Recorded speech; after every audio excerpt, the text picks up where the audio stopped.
ഞങ്ങളും പോയി Kanyakumari glass bridge കാണാന്. ഞങ്ങളുടെ സ്റ്റാർട്ടിംഗ് പോയിന്റ് നെയ്യാറ്റിൻകരയായിരുന്നേ. അവിടെ നിന്ന് 10:30ക്കുള്ള പുനലൂർ കന്യാകുമാരി പാസഞ്ചർ ട്രെയിനിൽ കയറി 12:30 ആയപ്പോഴേക്കും കന്യാകുമാരി എത്തി. സൺഡേ ആയതുകൊണ്ട് തന്നെ നല്ല തിരക്കായിരുന്നു.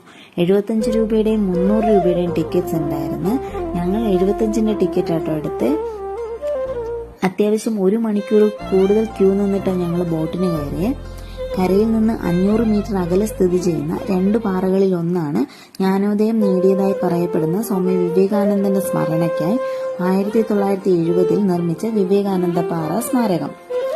ധ്യാന മണ്ഡപം എന്നറിയപ്പെടുന്ന ഒരു ധ്യാന ഹാളും സന്ദർശകർക്ക് ധ്യാനിക്കുന്നതിനായി സ്മാരകത്തോട് ചേർന്നുണ്ട്. തമിഴ് കവിയും തത്വചിന്തകനുമായ വള്ളുവരുടെ 41 മീറ്റർ ഉയരമുള്ള, അതായത് 133 അടി ഉയരമുള്ള ഒരു ശിലാശില്പമാണ് വള്ളുവർ പ്രതിമ.